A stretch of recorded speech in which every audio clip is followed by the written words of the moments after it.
So Diallo Kenyatta, when called out about his Islamophobia and Orientalism, he doubled down. Let's take a listen. But you had too many M&Ms. Drop that shit. Last one. Yeah, Diallo is an Orientalist and an Islamophobe. Yeah. I say all the time, some things are so heinous that when you tell the truth about them, people feel that you're attacking it. A phobia is an irrational fear.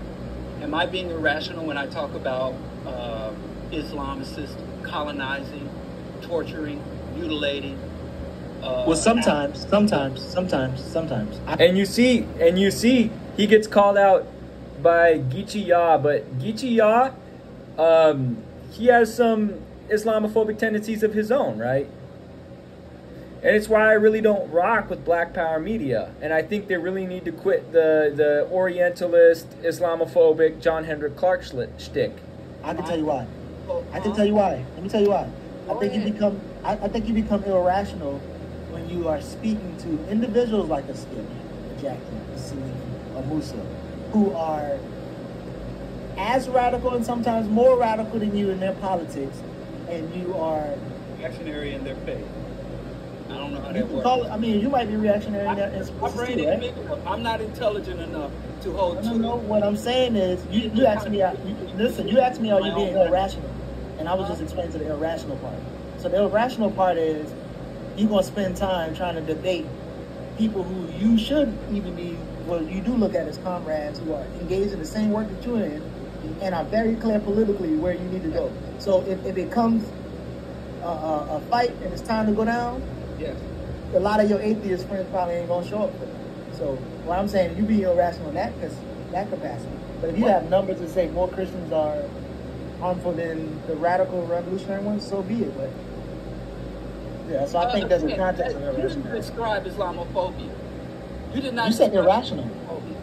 You said irrational. I said. So let's see what the Black Dawa Network has to say about some of the rebuttals to the Afrocentrists. So this is a big Afrocentrist myth, right? And here's the response, right? What point is being made here? This is a strange criticism setting aside for now whether it's valid. Did Africans view themselves as African first or as their tribe first? There's no single African religion. There are African religions and they do not equivocate. So while they do share similarities, they have pronounced differences. The religious practice of the Dogon would have been perceived just as foreign to the Xhosa as Islam. You cannot change tribes and therefore you cannot change tribal religions which are tied exclusively to the tribe. Since Islam was not, key emphasis on not, being forced on them by outsiders, and because African rulers accepted the religion on African terms and not Arab terms, the indigenization of the religion was faster and more natural.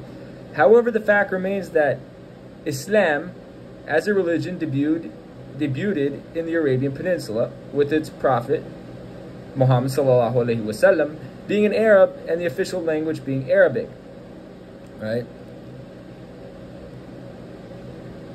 So, and it says, however, if you're going to look at the 30 years of Sirah, life of the Prophet sallallahu alaihi wasallam, during his mission as a prophet sallallahu alaihi wasallam, then one would honestly have to emerge with a different picture. Why can't we reduce Islam to being an Arab religion? The Arabs were the first and most vehement enemies of Prophet Muhammad sallallahu alaihi wasallam when Africa was welcoming. The first hijrah into Ethiopia led into the first free practicing Muslim community. Islam settled peacefully in Africa before Arabia. If Islam was an Arab religion, why were the Arabs so hostile? Many of the early companions of the Prophet sallallahu alaihi wasallam were not Arab but African, Persian, and European. From Bilal radiallahu anhu to Salman radiallahu anhu, Salman al-Farsi radiallahu anhu. Most of them had been slaves within Arabia. If you were to ask them, they would have said that they do not see Islam as an Arab or slave religion. The Prophet Muhammad sallallahu alaihi wasallam is reported to have said in a hadith that the person who stammers trying to read the Quran because Arabic is not their native tongue receives more blessing for their struggle than the native who speaks with fluency. This is the most explicit denial of Arab supremacy. The Prophet Muhammad sallallahu alaihi wasallam said in his final sermon that there is no superiority of an Arab over a non-Arab, nor a non-Arab over an Arab. This is an even more explicit rejection of Arab supremacy. Right? In another hadith, Prophet Muhammad sallallahu alaihi wasallam is reported to have said that you must obey the ruler even if he be an Abyssinian slave with the head of a raison. Everyone is so focused with the phrase head of a raison that they completely miss the meaning of the statement. He said, obey your black African ruler. He is foretelling the rule of Africans.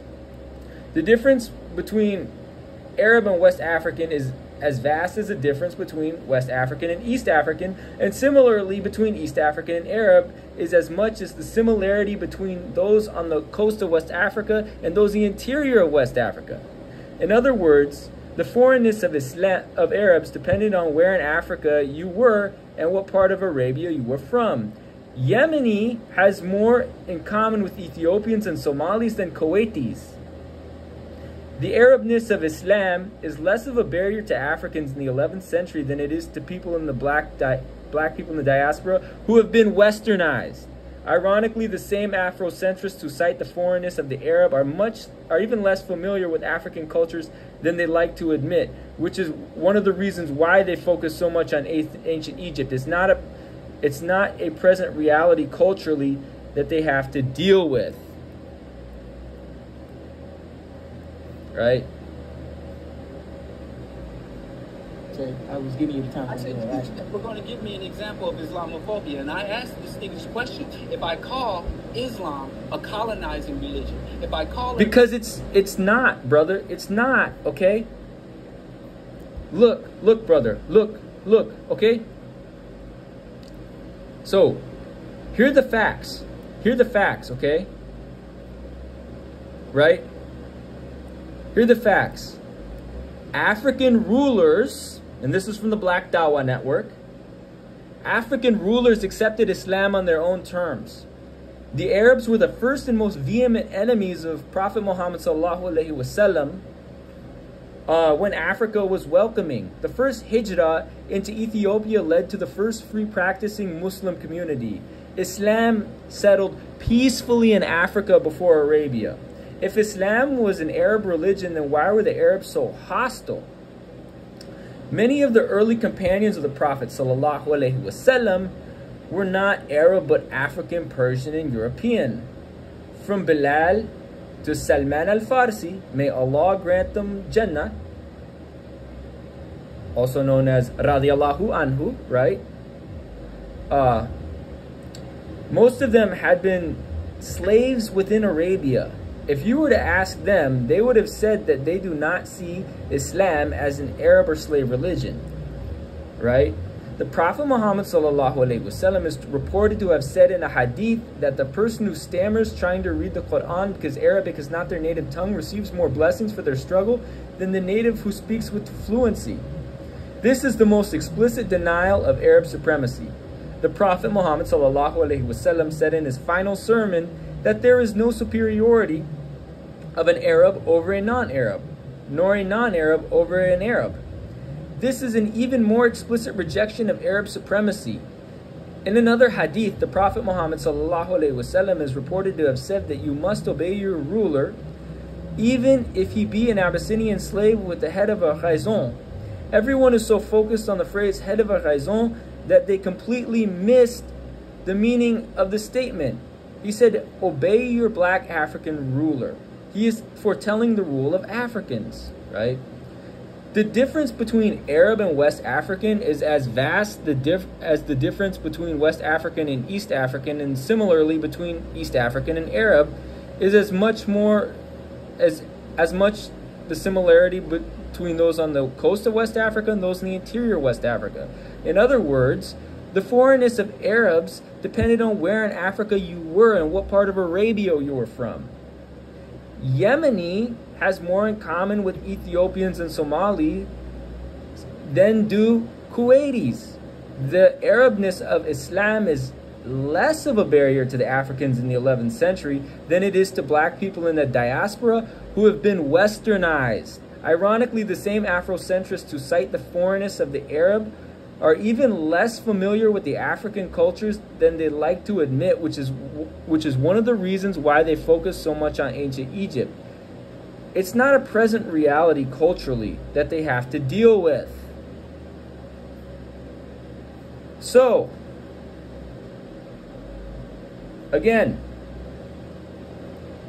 Diallo has been debunked. Diallo is an Islamophobe. Diallo is a westernized individual. Diallo doesn't know anything about West Africa. Diallo is a clown, man.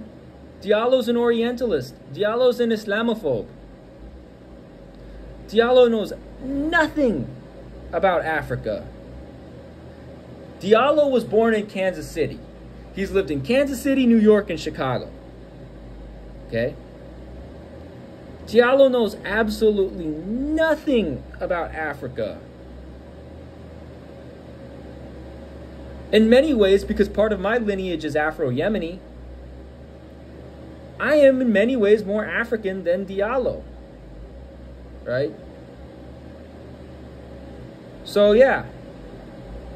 Diallo is an Islamophobe and Diallo is an Orientalist clown. Islam, a religion that has committed ongoing atrocities and still holds African people in slavery and bondage. Oh, let's address that myth. Let's address that myth. So, here's the next myth, the Arab slave trade, right?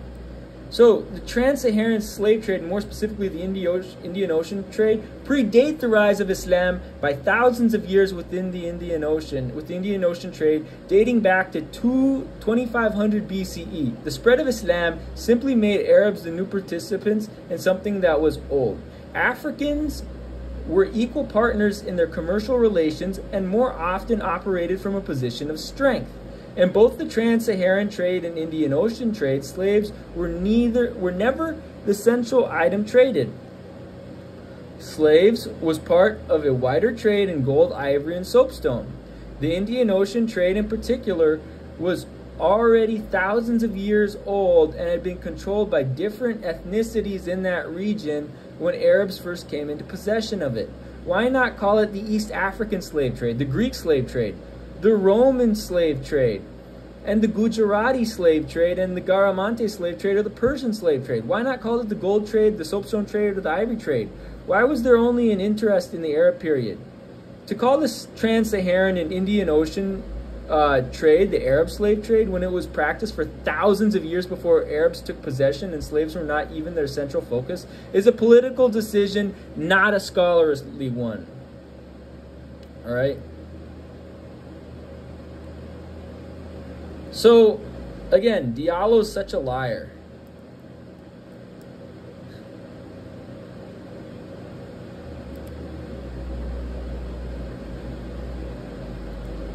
Right? Diallo is such a liar. Right?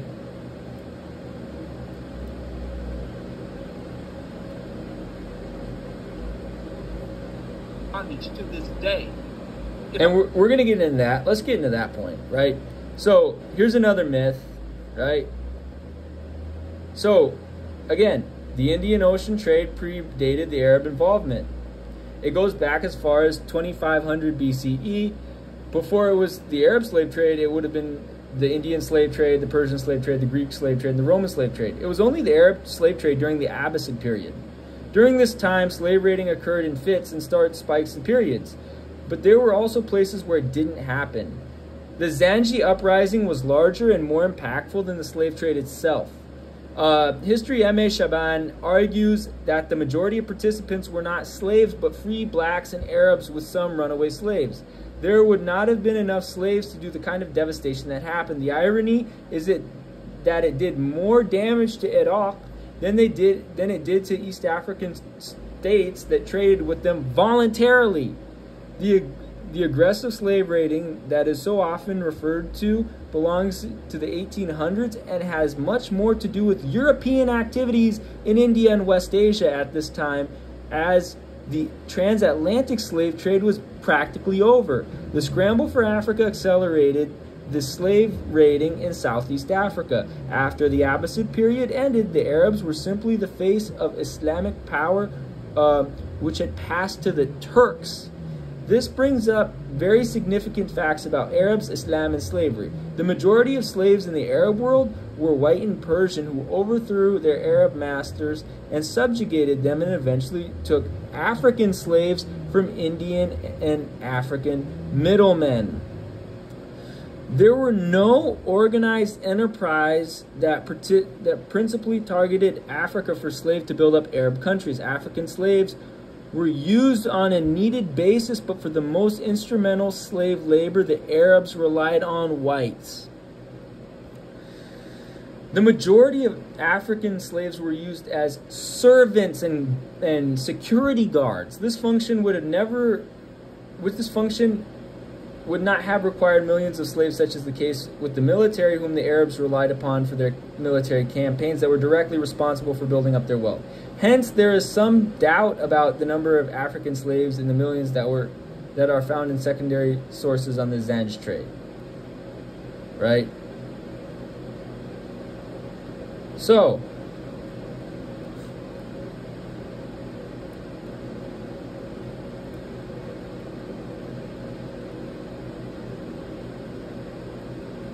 and here's another myth, right? This myth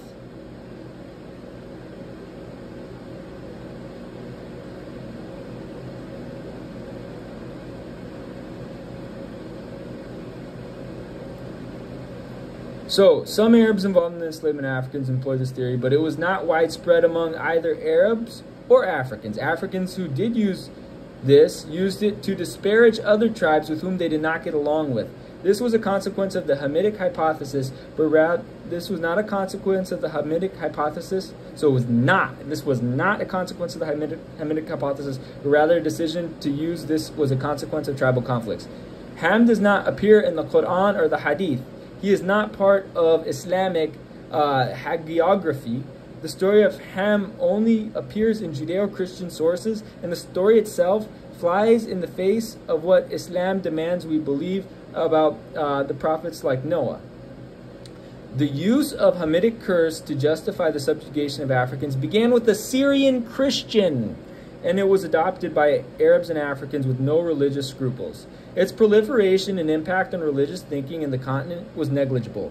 Those in West Africa who were using it as part of their rationale for their tribal wars that predated the rationale itself were brought under control by Uthman Don Fodio when he established the Sokoto Caliphate. And here's another myth, right? And this is a personal opinion. However, during the time of this supposed devastation, Africa reached its last great renaissance. Even Chancellor Williams ruminates the destruction of black civilization when he writes, it may not be without significance that the Renaissance in Africa occurred at the same time it did in Europe between the 15th and 16th centuries, and that in both Europe and Africa, Islamic sources were the catalysts. So even Chancellor Williams had to concede this point.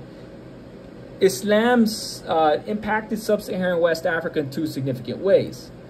The spread of Islam brought the major overland trade routes that connected with Asia with Africa and Europe.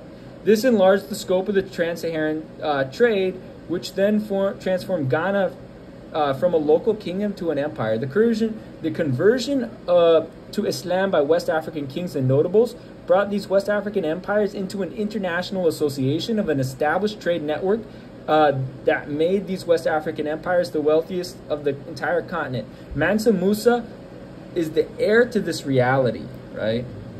The West African kingdoms of Ghana, Mali, and Songhai were successively more Islamic, more literate, more erudite, more politically more sophisticated, and economically more powerful.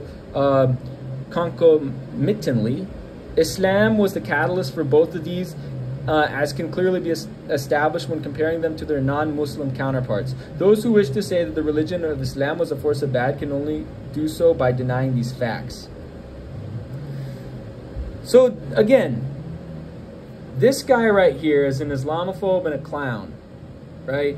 He is a Westerner. He is a Westerner who is detached from the reality of West Africa, right?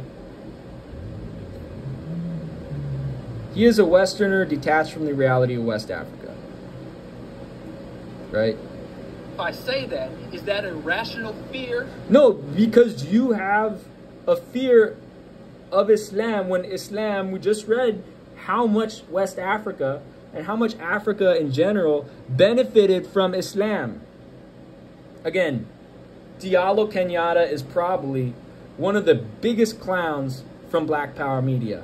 Diallo Kenyatta is a racist, an Islamophobe, and an Orientalist. And here's what I had to say. I had to say, Diallo and Black Power media need to quit the Orientalist and Islamophobia shtick. The majority of the Ummah opposes capitalism and imperialism. I'm saying this as a Muslim with Palestinian, Afro-Yemeni, and Iraqi ancestry. Alienating the Ummah is a bad look for Diallo and BPM. The Ummah is a large percentage of the world population. Black Power media needs to quit promoting Orientalists and Islamophobes like John Henrik Clark and MLK. As for the commentary on Liverpool, Konate is a good center back, but Trent Alexander-Arnold and Andy Robertson, because towards the end of the video we started talking about sports, talking about soccer, but Trent Alexander-Arnold and Andy Robertson are terrible fullbacks who are slow, weak, and can't defend. Look at your elite fullbacks like Ali Adnan Kadim, Giovanni Di Lorenzo, and Davide Calabria. They can actually defend. Ali Adnan Kadim is underrated as a right back. As for the commentary on Osimhen, he can't play back to goal like Ayman Hussein or Edin Dzeko. There's a reason that Ayman Hussein bullied Japan's weak, slow, undersized back line in the Asian Cup, and Japan was the top-ranked team in Asia going into the Asian Cup, and they got obliterated by Iraq. I can't wait to watch the World Cup and support Iraq or Palestine. Inshallah, Iraq and Palestine will smash the USA in the 2026 World Cup. So yeah, I just think the fact that despite Diallo's Islamophobia and Orientalism and his repeated history of this, and the fact that Jared Ball, who is an Orientalist and an Islamophobe and the descendant of Zionist squatters from Russia, the grandson of his maternal lineage were Russian Jews, were Zionist squatters in Palestine, and the fact that he keeps Diallo the circus clown Kenyatta on, that tells you the agenda of Black Power media. That tells you how Islamophobic and Orientalist Black Power media actually is. So yeah. And as for Geechee, I believe Geechee's views are evolving, and inshallah someday he takes Shahada, accepts the deen. Skip, I think Skip could, his views could evolve. Inshallah, he'll take Shahada someday and he'll realize the truth. As for Diallo, I hope Black Power media ends all ties with that Islamophobic, Orientalist circus clown. So yeah, because that's basically what he is. Diallo's an Islamophobic, Orientalist circus clown.